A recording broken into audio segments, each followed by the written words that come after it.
Hey everybody, it is Richard at Richard's Vinyl Taphouse. It is Halloween morning, like the crack of dawn, and I wanted to do my monthly look at what came into the Taphouse this month. Much better than last month, where there was just way too much. Dialed it down. 6 albums to show you, one very special one, and one CD. Start with the CD. Why not? The other day I did the video for John 6-inch pianist. Say that carefully.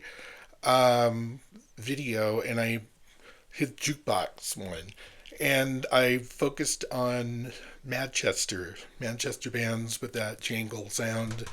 And afterwards, it kind of got me looking into more Madchester bands that maybe I haven't heard of. And I found a group called Northside out of Manchester and picked up their CD on the cheap. I thought, why not? Let's give this a go. And it's quite good. I think they were a one and done band from what I read. And this one's kind of a slow build for Madchester sound. It starts out kind of not very, you know, Happy Mondays ish, and then it progressively really does get into that sound. So yeah, really solid album. I think it's getting a vinyl reissue pretty soon. I might consider that after repeated playings, of course. Here's the big news. So after this next album got released in September, it took me a month to finally get this thing from Warner's, and it's the new one from Biffy Clyro, Futique. Kind of a concept album with Futique meaning future, antique, and thinking a lot about, living in the moment and cherishing the moments that happen now, that in the future those memories, become more valuable. But, appreciating the things that are happening now rather than just waiting. It's like, oh yes, remember when. Enjoy the moment. A lot of songs about relationships. This is the deluxe edition.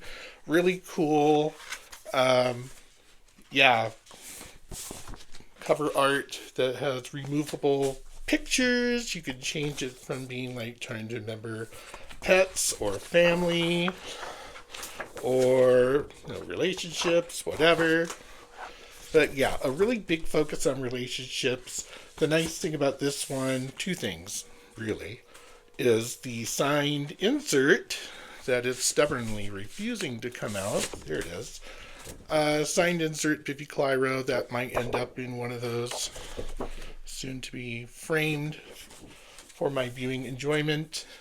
And really amazing splatter vinyl, which actually is quite cool and very Halloween appropriate since it's Halloween today. Check that out.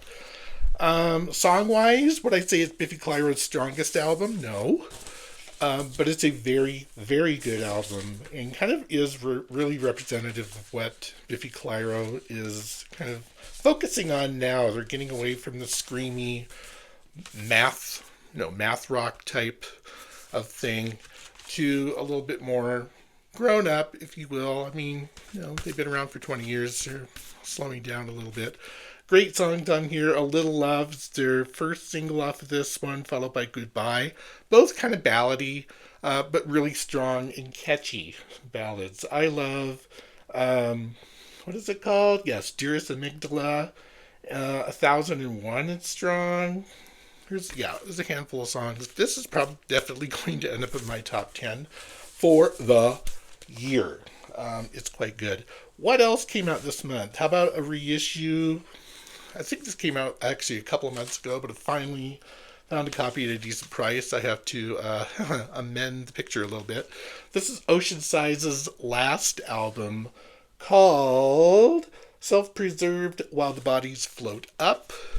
A triple album reissue. Yeah, this thing is huge. Hang on. There. Double gatefolds are nice, but my God, this thing weighs a ton. 3 albums featuring the one and only Mike Van Aert, who I am a huge fan of his music. Very heavy prog, this album, the best way to describe it. After Oceanside's folded, Mike Van Aert did several solo albums that are really excellent, along with being kind of like the touring guitarist with Biffy Clyro. And Mike Bernard is now the lead singer guitarist for the Cardiacs. So they're making a big comeback. This is a fantastic album. I now finally have all of Oceanside's core album releases on reissued vinyl in various forms. Okay, those are the two big ones. This was a whatnot find and surprised me when I found it. A Japanese pressing of HSAS Through the Fire. Most of you probably know this is one of my favorite albums of all time. Sammy Hagar, Neil Schon from Journey, Kenny Aronson, Michael Shreve. Kenny Aronson is like a session bassist. Michael Shreve started with Santana way back in the day. Strong album. This thing is loaded with goodies. There's a giant poster I had never seen before, extra photo art. I don't want to take it all out because it's really difficult to get it all back into. Nice Obi strip. Beautiful sounding. It's on a master sound pressing. It sounds fantastic. This may be my best sounding copy of HSAS, barring from a fairly flawless CD pressing too. Next one's another reissue I kind of got on the cheap. Thank you, Amazon credits. The Soft Boys, Underwater Moonlight. Oh my goodness, how much I love this album. Who's Robin Hitchcock? Robin Hitchcock fronted. They only did 2 albums. I don't have the first one. That's their second album. Psych, pop, punkish flavor. Really solid. I love the first song. Just comes out of the gates. I want to destroy you.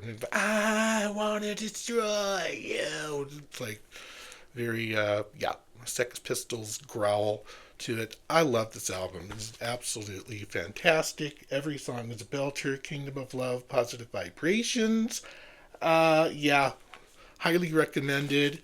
I can't remember if this is on like any colored variant. I don't think it is. I know there were some.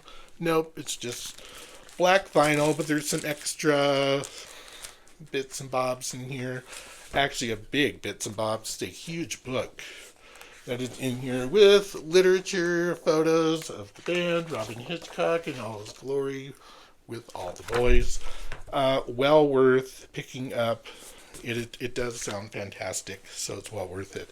The last 2 were whatnot finds from a kind of an auction house that does cheapish overstock stuff, I guess, is what kind of seems like what they get. And they're like $5 if you can get it for like $5 or $6, and then shipping drops with the more things you bought. First one is a group called ALO. They are out of California, kind of billed as a Pacific, what do they call it? Pacific Jam Band? Is that what this does? California Jam Pop. Pretty accurate. To me, they kind of sound like a mixture of the Eagles and the Doobie Brothers. Yeah, I mean, it's a nice Saturday morning, easy on the ears album. I actually quite like this, and I love that cover art. Might be another one to frame, too. Hey, I could buy another copy. It was only $5. Nothing momentous on the vinyl. It's just a black vinyl pressing. Very nice album. I mean, for $5, why not?